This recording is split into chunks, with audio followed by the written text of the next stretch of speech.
여러분, 제가 지난 여름에 어떤 남성분을 신방한 적이 있었습니다. 이분이 이제 건강도 좋지 않으신 데다가 하시는 사업이 거의 이제 망하기 일보 직전에 처하게 되었습니다.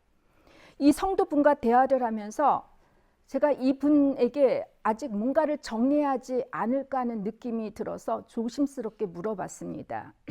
그랬더니 이분의 반응이, 목사님, 아브라함도 야곱도 그렇고 더 나아가 다윗도 자신의 아내만을 사랑한 것이 아니지 않느냐고, 하나님께서 다윗과 밧세바를 통해서 솔로몬 왕을 세우지 않았느냐라고 하시는 거예요. 이분은 자신의 아내 외에 다른 여인을 사랑하시는 것 같았습니다. 또 얼마 전에는 어떤 남성분에 관한 이야기를 들었습니다. 이분은 아주 어려서부터 가난한 집에서 태어났고 하나님을 알지 못하는 가정에서 자랐다고 합니다.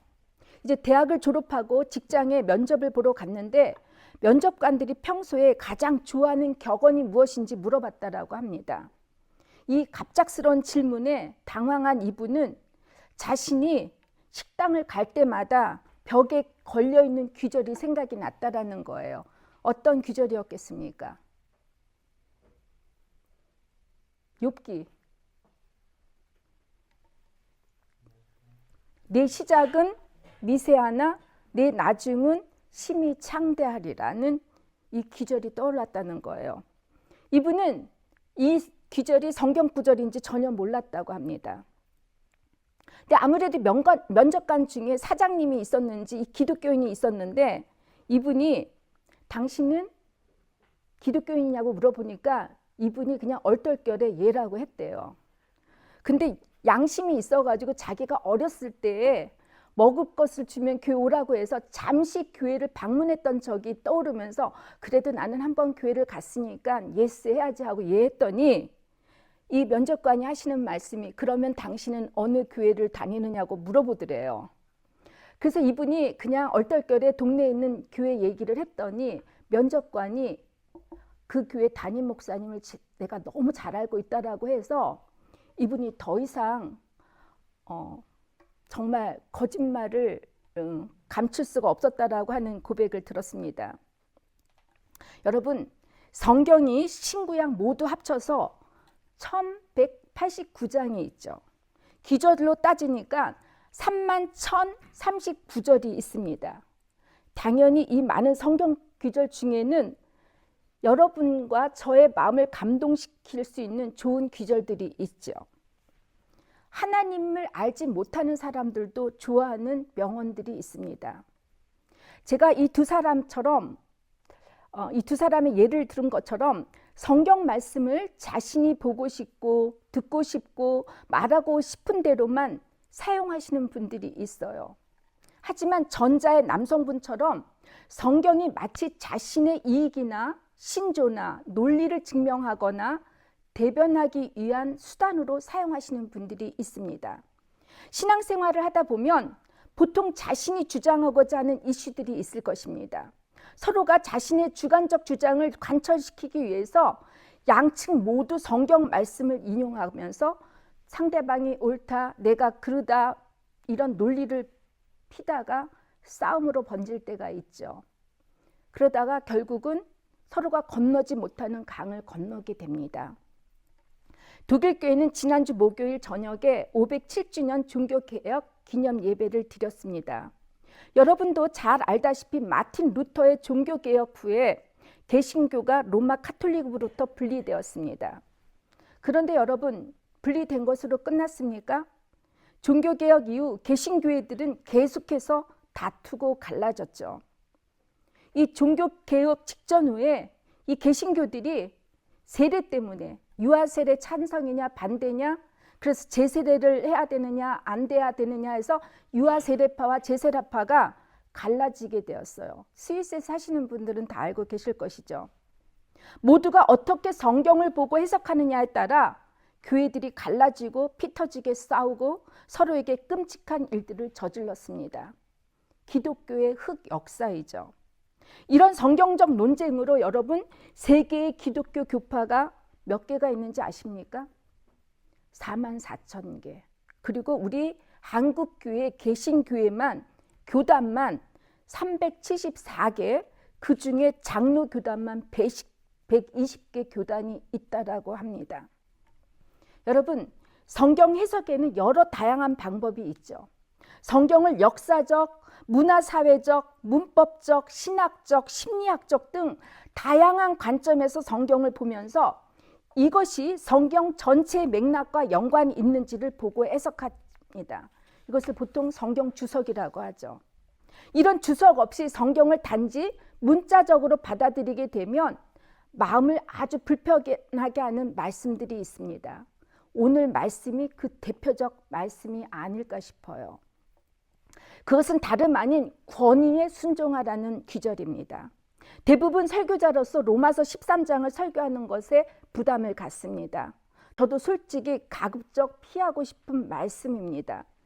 제 설교들이 다소 정치적이라고 보시는 분들이 오늘도 목사님이 정치적 설교를 하는 게 아니냐고 오해하실지 모르겠는데 제가 일부러 본문 말씀을 선택한 것이 아닙니다. 지난번에도 말씀드린 바 같이 독일 교회는 목회자들이 주일 설교를 하기 위해 본문 말씀이 이미 1년 전부터 설교 말씀 본문으로 정해져 있습니다.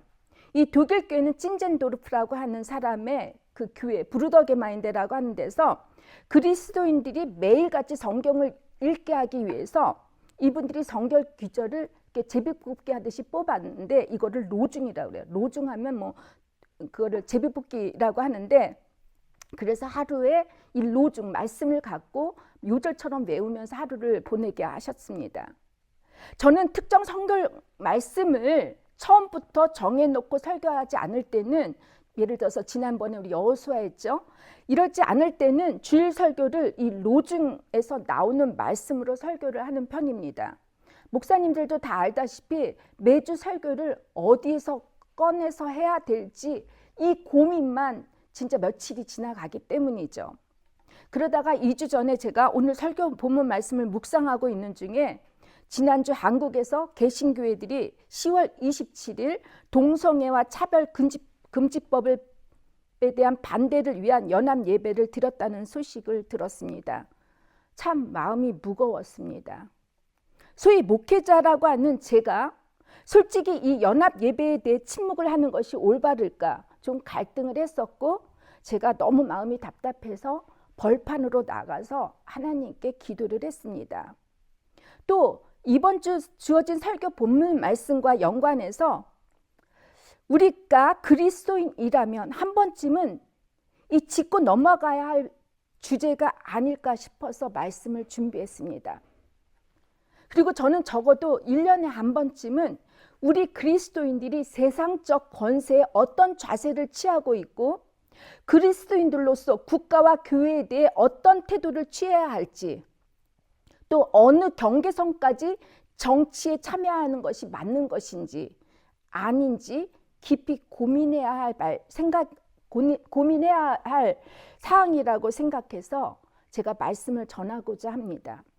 이 권력에 순종하라는 말씀 때문에 마틴 루터는 독일 농민 전쟁 때, 브루더 크릭이죠. 농민 전쟁 때 어려움에 처한 독일 제후나 군주들에게 반란을 일으키고 농민들을 질식시키고 찌르는 것을 허락했습니다. 이 마틴 루터가 비판을 받는 것 중에 안티세미티스무스, 반유대적 성향을 이 마틴 루터가 갖고 있었기 때문에 많은 비판을 받고 있죠. 히틀러 나치 정권 때는 독일 기독교인 연맹의 한 개신교 주교가 이 히틀러의 나치즘, 국가사회주의 국가를 지지했어요. 그리고 반유대적인 인종법에도 순종하는 것이 기독교인의 의무라고 주장하면서 많은 독일 개신교인뿐만이 아니라 카톨릭 신자들도 나치 정권을 지지했었습니다. 우리가 잘 알고 있는 히틀러의 정했던 독일 교회들, 베켄트니스 키르케라고 하죠. 이 고백교회가 히틀러 정권에는 반대했지만 여러분 제2차 세계대전 때 독일 시민들이 정치 참여하는 데에는 반대하지 않았습니다. 여러분 오늘날에 와서는 아브라함 링컨의 노예 해방이나 마틴 루터 킹 목사님의 인종차별에 대한 그 철폐, 인종과는 상관없이 모든 사람에게 시민권을 부여해야 한다는 이 주장들이 옳고 바른 것이라고 받아들이고 인정을 합니다.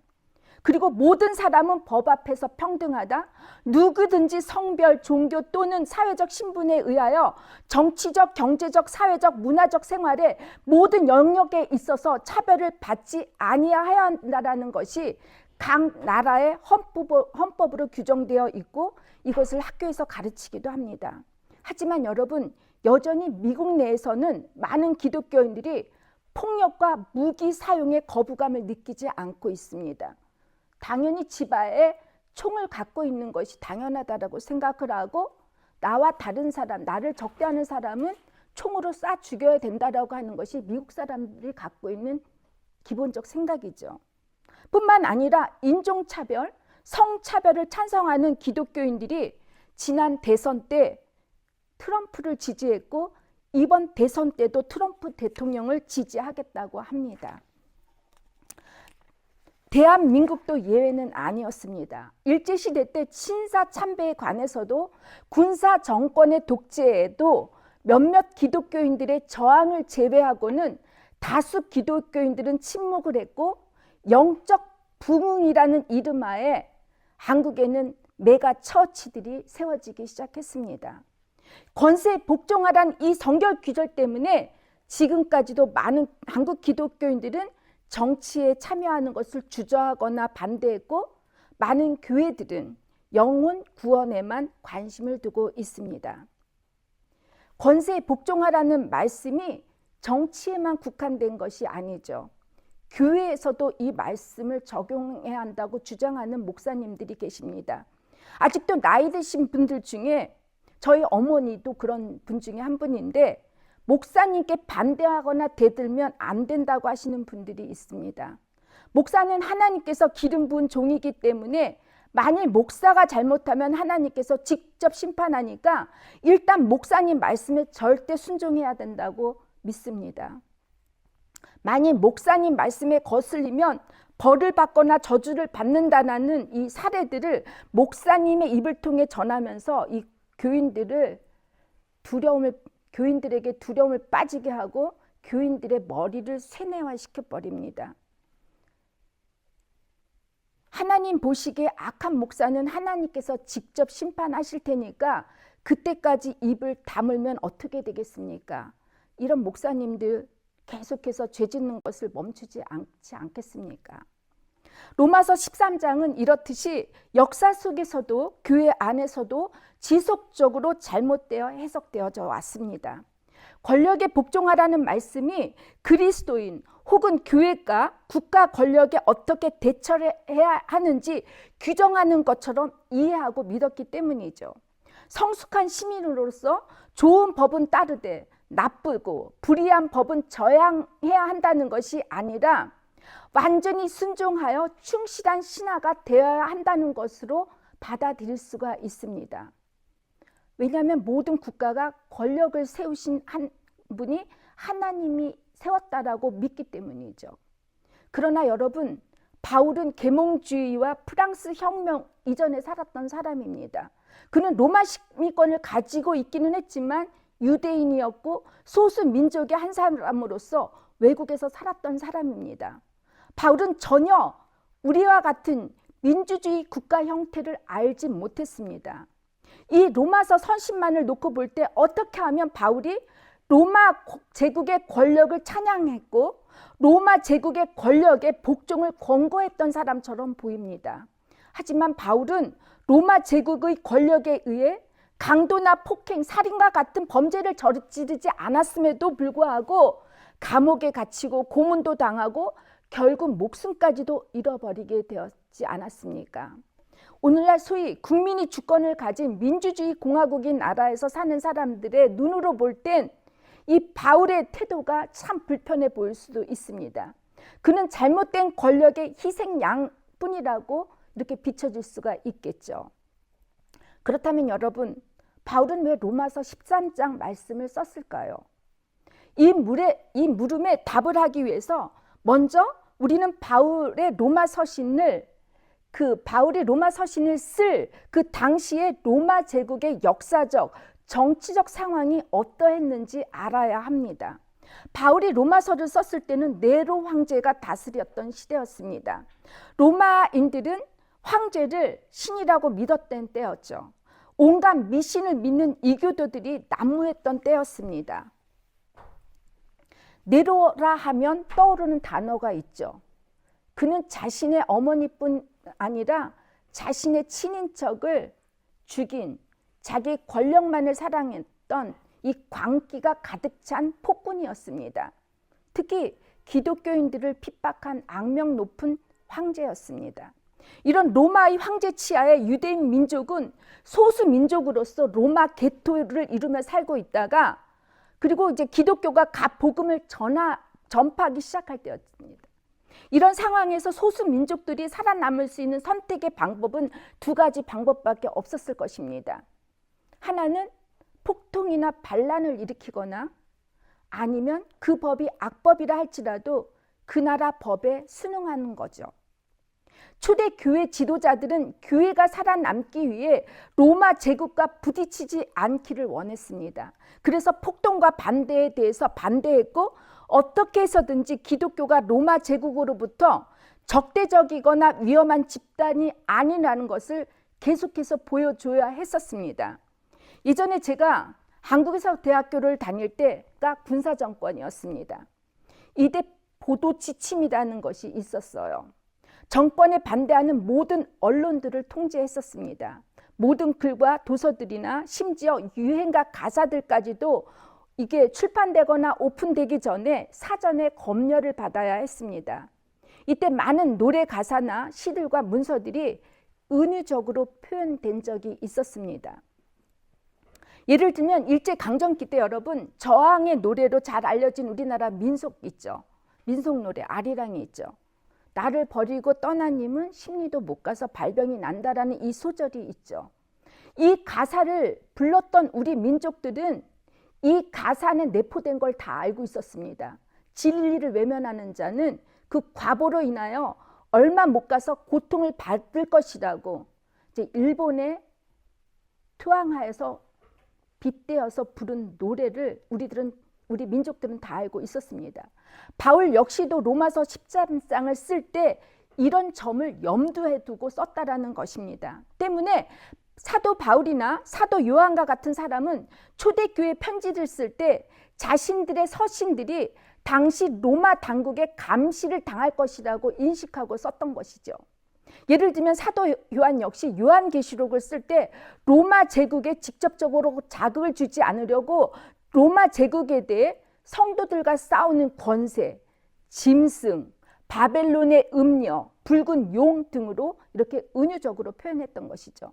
바울도 에베소서에 보면 이 땅의 사람들에 대항하여 싸우는 것이 아니라 이 세상의 어두운 세력들과 공중의 권세 잡은 악한 영들에 대하여 싸우는 것이라고 했어요. 그리고 바로 우리가 읽었던 본문 바로 전 12장에서는 로마서 12장에 바울은 이 세대를 본받지 말라고 했고 악에 굴복하지 말고 악을 선으로 이기라고 했습니다. 이처럼 바울은 로마서를 쓸 때 은유법, 대조법 같은 것을 사용함으로써 당시 그리스도인들만이 이해할 수 있도록 썼던 것입니다. 바울은 그리고 세상적 통치나 국가에 관해서 정말 관심이 없었습니다. 그는 로마 황제 제국은 곧 멸망할 것이라고 확신했었습니다. 왜냐하면 주님의 재림이 곧 올 것이라고 믿었고 하나님 나라가 임할 것이라고 믿었기 때문이죠. 그가 꿈꾸는 미래 나라는 바로 하나님께서 통치하시는 나라였기에 이 세상에 관해서는 전혀 흥미롭지 않았습니다. 때문에 초대교인들은 누군가를 죽이게 할 수 있는 일에는 절대로 참여하지 않았어요. 세금 파업이나 노예 반란 시위도, 그리고 경찰이나 소방대, 군대 같은 데 참여하지 않았습니다. 그들은 로마 황제에게 바치는 모든 제사도 거부했습니다. 그러나 그들은 거리에 쓰려져 있는 버려진 시신들이나 가난한 이들을 기독교 장례로 치러줬고 그들을 도왔습니다. 초대교회는 오직 하나님께 복종을 하려다 결국 피비린내 나는 박해를 받았죠. 로마 제국에 대항할 수 있는 아무런 힘이 없었어요. 세상 권세가 하나님에 어긋난다고 생각하면 그들은 죽음으로 저항을 선택했습니다. 여러분, 21세기에 사는 더욱이 민주주의 시스템이 고도로 발전한 이런 유럽에서 사는 사람들이 1세기 시대의 로마서를 읽을 때 이런 배경을 인식하지 않고 오늘 본문 말씀을 읽는다면 여러분 커다란 오해에 빠지게 될 수가 있고 권력에 순종하라는 말에 우리가 걸려 넘어질 수가 있다는 것이죠. 본문 말씀 안에서 바울의 국가관에 대한 그리스도인들의 두 가지 태도가 있는데 통치자의 권세 1절에서 5절까지죠. 그리고 복종 통치자에 대한 권세에 복종하는 것과 그 다음에 세금의 의무 6절에서 7절까지입니다. 통치자의 권세에 대해 바울은 누구든지 위에 있는 권세에 복종을 해야 하는데 왜냐하면 모든 권세가 하나님께로부터 나왔기 때문이고 이 권세를 거스리는 것은 곧 하나님께 거스리는 것과 같아서 심판을 받는다고 했습니다. 아무래도 이 통치자가 이 서신을 읽으면 얼마나 기분이 좋겠습니까? 자기 마음대로 하겠죠? 그러나 여러분 오늘 본문 말씀을 좀 더 깊이 들어가 보면 특히 4절에 보면 그들이 하나님의 일꾼, 독일의 성경 보니까 일꾼이라고 했고 오늘은 우리 성경에 보니까 사역자라고 했는데 하나님 일꾼에 불과하다는 것이죠. 즉 최고의 권세를 가진 사람은 세상적 통치자가 아니라 오직 하나님 한 분이라는 것이 숨어져 있습니다. 백성이 통치자에 대해 복종의 태도를 가져야 한다는 것처럼 이해할 수 있지만 당시 그리스도인들은 누구나 바울의 이 서신을 통치자가 황제가 아니라 하나님이라는 것을 알았습니다. 바울은 권세를 가진 자가 자기가 최고의 권위를 갖고 있다고 착각하고 그에게 준 권세를 자신 마음대로 사용한다면 그것은 사단적일 수밖에 없다는 것을 이렇게 돌려가기로 은유적으로 표현했다는 것입니다. 다시 말해 선한 양심대로 하나님의 사랑과 정의라고 하는 하나님의 계율에 사용하지 않고 불의를 조장하고 악하게 사용할 때는 하나님의 심판을 받는다는 것이 바울 이 로마서 13장에 숨어져 있다는 것입니다. 그렇다면 여러분 현재를 살고 있는 우리 그리스도인들은 세상적 통치자나 그들의 정권 정치에 대해 어떤 자세나 태도를 취해야 하겠습니까? 세상적 통치자에 복종하라는 것은 무조건적으로 무비판적으로 복종하라는 것이 아닙니다. 우리와 같은 정치적 이념이나 생각이 같은 정치 지도자들을 절대로 신봉하거나 따라서도 안 된다는 것입니다. 무조건적으로 복종할 때 세상이 어떻게 되었는지 우리 모두는 역사를 통해서 배우지 않았습니까? 하나님 외에 복종할 수 있는 대상은 이 세상에 아무도 없습니다. 세상적 지도자들 역시도 단지 그들이 통치할 수 있는 권세를 잠시 부여받을 뿐이지 그 권세가 이 권세 자체가 자신 것이라고 착각하고 모두에게 절대 복종을 요구해서도 안 됩니다. 그래서 교부 신학자인 아라네우스 같은 사람은 왕은 숭배하기 위해 존재하는 것이 아니다라고 했습니다. 21세기에 사는 우리 그리스도인들이 이 정치 참여에 대해서 C.S. 루이스는 이렇게 말을 해요. 나는 인간의 타락을 믿기 때문에 민주주의를 지지한다고 했습니다. 여러분 민주주의 시스템이란 국가의 주권이 국민에게 있고 국민은 권력자를 감시할 수 있고 견제할 수 있고 그리고 이 도구가 헌법이라는 것이죠. 저는 이 민주주의 시스템이 그나마 가장 합당한 정치적 시스템이라고 봅니다. 모든 인간은 죄인이기 때문에 어떤 사람에게도 인간을 지배할 권력을 주어서는 안 되고 이 민주적 시스템을 우리 그리스도인들이 사수해야 하고 우리가 갖고 있는 주권을 우리는 사용해야 합니다. 세금에 대해서도 바울은 7절에 조세의 의무를 다하라고 권하고 있습니다. 조세를 받을 자에게 조세를 바치고 관세를 받을 자에게 관세를 바치라고 했습니다. 여러분 세금을 납부하는 것은 국민의 의무이고 각 나라마다 헌법으로 규정하고 있습니다. 세금을 통해서 나라가 튼튼해지고 일자리가 생기고 교육을 받을 수 있고 자연 환경을 지킬 수 있고 보호받을 수 있고 개인의 재산권이나 공공시설을 누릴 수 있게 만드는 것이죠. 모두가 함께 누리기 위해서 자신이 버는 만큼 세금을 내야 합니다. 이 세금 징수에 대해 불만족스럽고 부담스럽게 생각하시는 분들이 있죠. 자신이 내만큼 혜택을 받지 못한다고 믿기 때문입니다. 부자들은 감세를 요구해요. 하지만 부자 혼자서만 부자가 되는 것이 아니죠. 그들을 위해 일을 하거나 소비하는 사람들이 없다면 어떻게 그들이 혼자 부자가 될 수가 있겠습니까? 저도 혼자 살기 때문에 세금을 제 월급에서 40% 이상을 냅니다.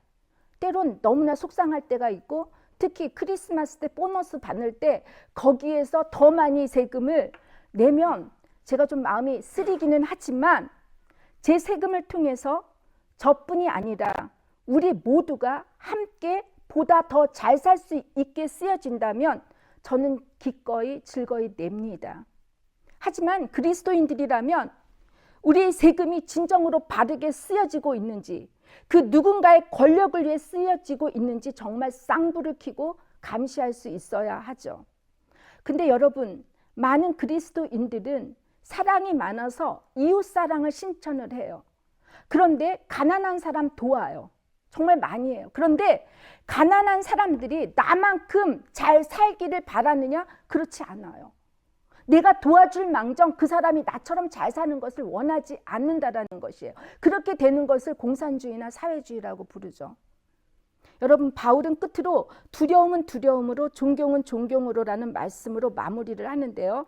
즉 황제에게는 세금과 관세가 돌아가야 하지만 그리스도인들은 두려움과 존경이 오직 하나님께만 속하다는 것을 잊지 말라는 것이죠. 그리고 세상적 그 누구에게도 복종하지 말라고 합니다. 가이사의 것은 가이사에게, 하나님께 속한 것은 하나님께라고 하신 주님의 말씀과 일치합니다. 예수님께서도 말씀하시기를 몸을 죽일 수는 있지만 영혼을 죽일 수 없는 자들을 두려워하지 말고 몸과 영혼을 지옥에 멸할 수 있는 일을 두려워하라고 하였습니다. 이제 여러분께 마지막으로 지난주에 한국에서 있었던 12.7 연합 예배에 대해서 잠시 언급을 하도록 하겠습니다. 한국에서는 지난 주일 바알에게 무릎을 꿇지 않는 자는 다 모여라라는 슬로건을 걸고 동성애 차별법 금지법에 대한 반대로 대한민국 개신교인들이 연합 예배를 드렸다고 합니다. 200만 개신교인들이 다 모여 함께 예배를 드리자고 구호를 외치면서 교인들에게 이 연합 예배를 적극적으로 권장했다고 해요. 어떤 목사님은 만일 이 예배에 반대하거나 참석하지 않는 사람은 사탄이고 바퀴벌레이며 이완용이라고까지 독소를 퍼붓기도 했다는 것이죠. 반대로 이 연합의 예배에 대한 반대 비판 여론 또한 수위가 아주 높았습니다. 여러분, 그리스도인으로서 동성애에 대한 찬반이 있을 수 있습니다. 차별금지법을 반대하는 입장에서는 교회가 앞으로 동성애는 죄다라고 말을 하는 것이 위헌이 될 수밖에 없기 때문에 이것을 종교적 탄압으로 보고 이것을 철저히 반대하려고 하는 것이죠. 이뿐 아니라 우리나라 대법원에서 이번에 동성애자가 의료 보호를 받을 수 있고 아이를 입양할 수 있다는 판결이 나왔다고 합니다. 이 판결로 인해 앞으로 저출산인 우리나라에서 더 출산을 막는 계기가 될 것이라고 이들이 주장하고 있습니다. 이런 이유로 개신교회들이 모두 동성애와 차별금지법에 맞서 싸워야 한다고 연합 예배를 드린 것이죠. 주최 측에서는 예배가 정치적이지 않도록 하겠다고 하지만 당연히 정치적일 수밖에 없습니다. 무엇보다도 200만 교인들의 참석을 요구했던 주최 측 교회들의 목사님들을 보면 정말 사회적으로 문제가 많으신 분들이 있습니다. 이분들 중에는 코로나 때 좌파들이 교회 예배를 탄압한다고 끝까지 예배를 고수했던 목사님들이 있었고 학력 위조, 세습은 물론이거니와 교회 건축으로 인하여 아직도 도로 건축법을 위반해서 소송 중에 있는 분도 있습니다. 얼마 전에는 여러분 성문제로 파면 위기에 처한 모 교단 총회장 목사가 9억 원의 교회의 직을 내려놓고 떠나는 것으로 합의를 봤다고 합니다. 하루가 멀지 않게 목사들의 비리들이 매스컴을 달구고 있는데 개신교회들이 이런 커다란 예배를 통해 진정으로 얻고자 하는 것이 무엇일까 개탄하지 않을 수가 없습니다. 여러분, 동성애 찬반 여러분 다 말할 수 있어요. 종교적 자유가 있는 나라에서는 얼마든지 말할 수 있습니다. 그런데 여러분이 어떻게 감히 우리는 동성애자들을 긍휼히 여길 수 있고 그들을 불쌍히 여겨야 된다라는 말을 할 수 있습니까? 그들이 들을 때 그 말 들으면 기분이 좋을 것 같습니까? 안 그렇. 긍휼히 여길 수 있고 불쌍히 여길 수 있는 분은 우리 하나님밖에 없습니다. 여러분이 무슨 잣대로 그들을 불쌍하다고 긍휼히 여겨야 된다라고 말씀하십니까? 정작 하나님께만 드려야 하는 그 예배를 악법, 저지, 집회, 동원의 수단으로 이용하면서 우리 스스로 자정 능력을 잃어버린 것 같아서 제 마음이 너무너무 참담했고 씁쓸했습니다.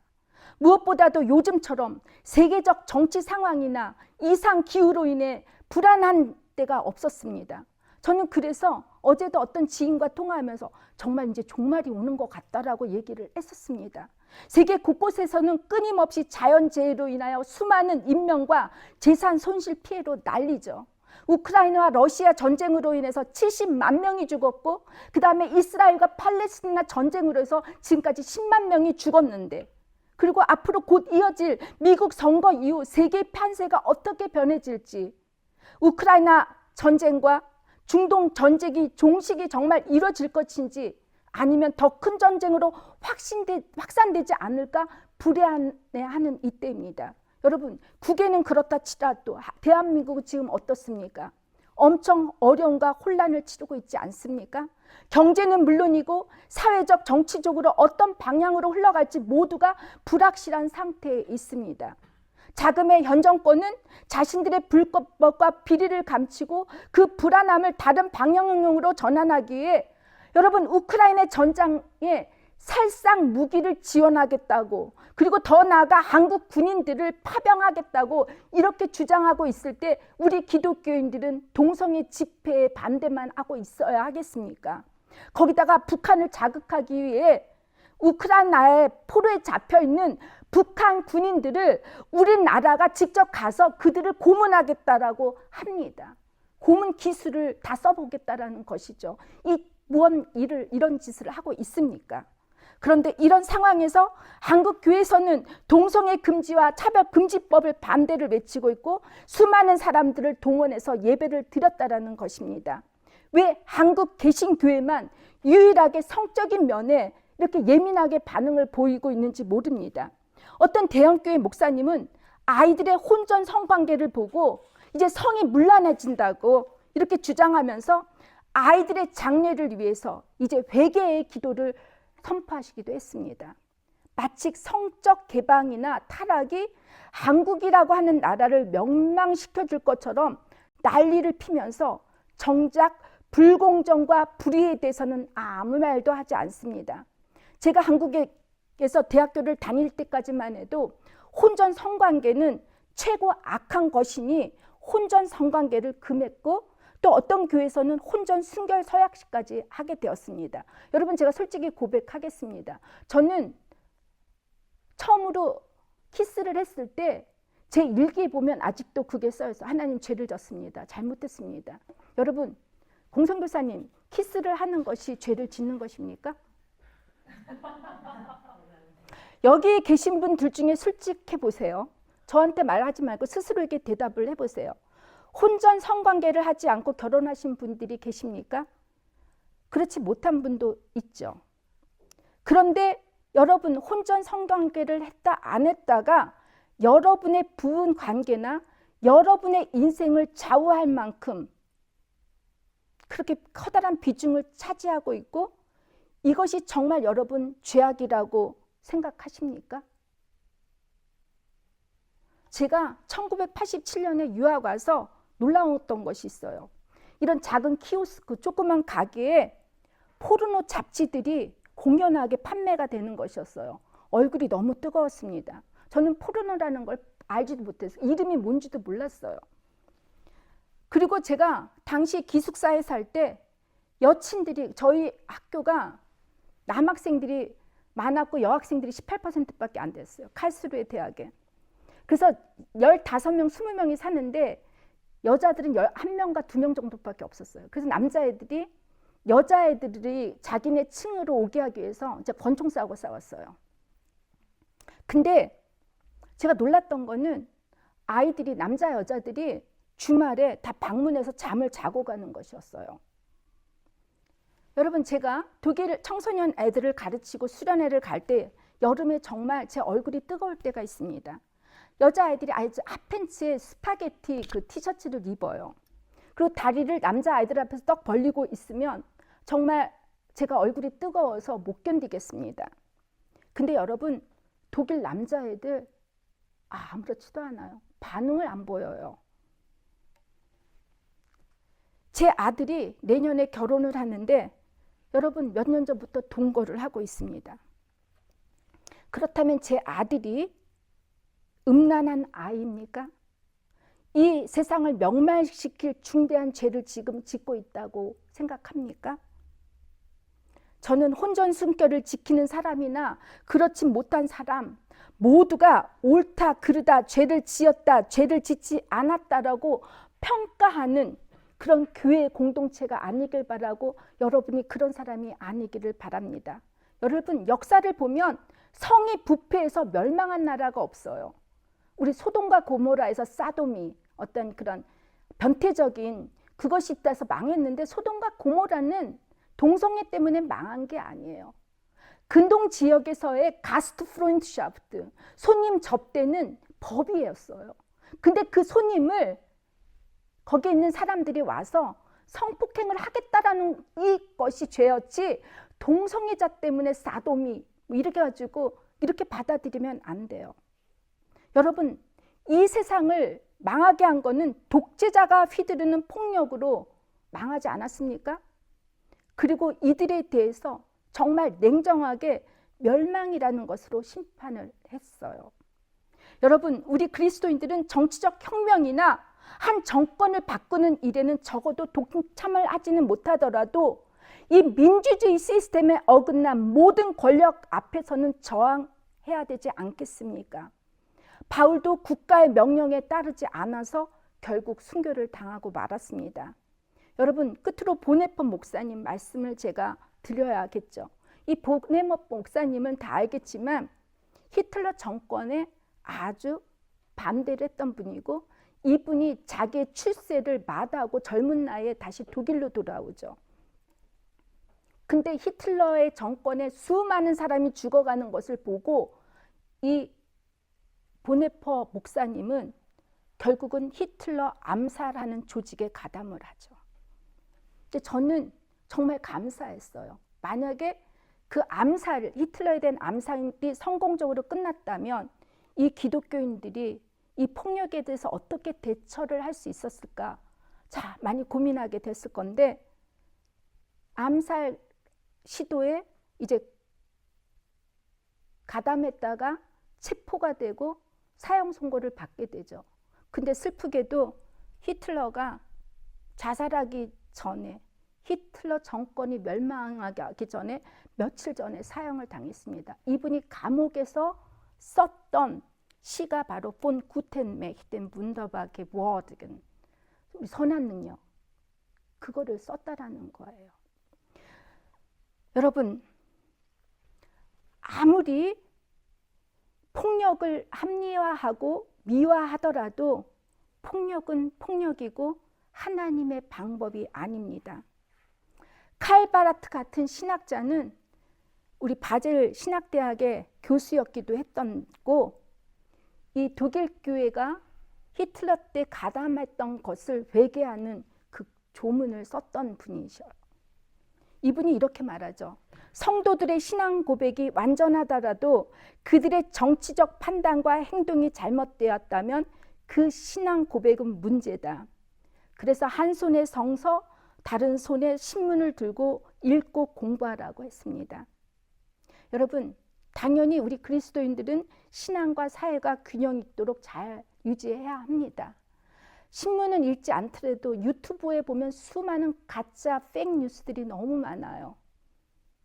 우리가 정말 바르게 깨어 기도하지 않고 아무거나 그런데 흐르는데 판단 잘못했다가 여러분 엄청난 죗값을 치러야 할 때가 있습니다. 그 책임을 우리가 져야 하겠죠. 제가 지지난주 독일 친구 40살 생일 맞이할 때 초대를 받았습니다. 크리스티아나 에서라고 하는 친구고 우리 교회에 지난번에 왔었던 친구였는데 이 친구가 아버지, 어머니 이제 생일을 맞이해서 다 초대를 했어요. 근데 그 아빠가 저희 이제 책상에 왔는데 손을 보니까 정말 손이 험했어요. 근데 저는 이미 알고 있었어요. 이 친구들이 동독 출신이라는 걸 알았고 당시 동독 출신인들은 대학을 가기 위해서는 공산당이라고 하는 그 당에 가입을 해야만 했어요. 앙겔라 메르켈도 목사 딸이긴 하지만 독일 전 수상도 가담을 했고 그래야지만 공부를 할 수 있었다는데 이 가족 모두는 아버지도 어머니도 크리스티안에도 모두가 그것에 가담을 하지 않았다라는 거예요. 대학을 다니지 못하고 아빠는 교회 사찰로 험한 일을 다 했어요. 근데 제가 그 얘기를 딱 들으면서 골을 딱 맞았어요. 저는 공부하는 걸 좋아서 독일까지 왔는데 만약에 내가 공부를 하지 못하고 대학을 못 가면 나는 그런 파타이 정당에 난 가입할 수 있을까 생각해 보니까 제 마음이 너무나 무거웠습니다. 근데 크리스티안에는 걔는 비오헤미 그러니까 생물 화학을 공부했고 스위스에서 일을 해서 월급을 엄청나게 받았는데 이 친구는 그걸 다 그만두고 저희 독일 교회에서 비서로 일하고 있어요. 그것도 50%.